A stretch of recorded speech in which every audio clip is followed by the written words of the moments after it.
Hey there, I'm Mark from Spectrum Pulse, and today we finally are going to talk about the debut from Sofia Kourtesis Madres. I'll freely admit this review is much later than it probably should be, mostly because at first glimpse, despite all the critical acclaim, the description of this debut on the surface left me a little bit lukewarm. Peruvian producer, currently working out of Berlin, gaining a ton of buzz off a debut EP in 2021, which I think is pretty damn good in the airy but sandy house bounce with a lot of the choppy vocal sampling, but I would struggle to call it great, where even if some of the themes around complicated relationships with one's family and then accepting one's own queerness, they seem pretty compelling, at least at a distance, it was kind of tough to distinguish what was driving just so much acclaim and hype behind this album. Then I listened to it, and yeah, I get it, this is terrific, but I also get why it might be tough to translate why there has been such a leap, what makes this special, because I think it comes down to the fine details. The mix still has this airy, spare approach to melody and a lot of the hazy vocal samples, but they feel more developed and better blended this time,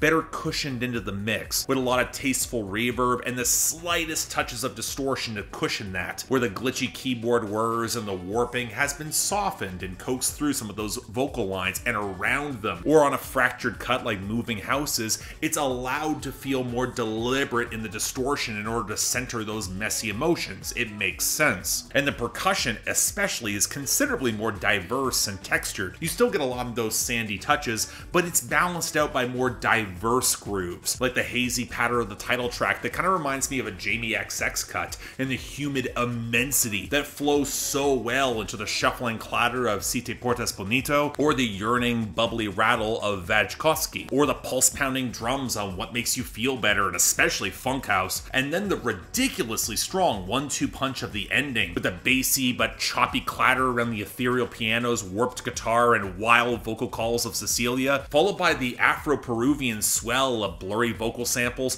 that fantastic shuffling groove, and just enough muted horns erupting through Carmen. And you know, to my surprise, I think the lyrics mostly work here as well when I translated them. For a house project that's celebrating community and hope, they don't need to be that prominent, but Kourtesis gets the difficult emotions and the tension that comes with talking and then rebuilding a relationship in times of trauma where they may have ostracized you before, and those people, they have to be brought into your world and understand you rather than subsuming to theirs. And that's even more difficult when those figures might be older or a parent in a culture that will place them on a pedestal. So by necessity, this album does end on a bit of an uncertain note without a full swell of euphoria, and I've got kind of mixed opinions on it. It does feel very emotionally true, but in execution, it means the back half of this album can lag a little bit, where the production prowess will still shine through, but it can feel a bit muted. But even still, this is one hell of a full-length debut album that caught me completely off guard as one of the strongest house albums I have heard this year in 2023,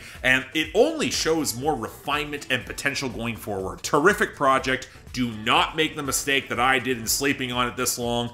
Check it out. So yeah, thanks a lot for watching. Again, if you want to see more reviews, please be sure to like, share, drop comments, maybe even subscribe. Again, I know I'm late to this, but it's great. I really wanted to talk about it. A lot of fun. Beyond that, anything else I might be able to do to improve my presentation, I'm all ears.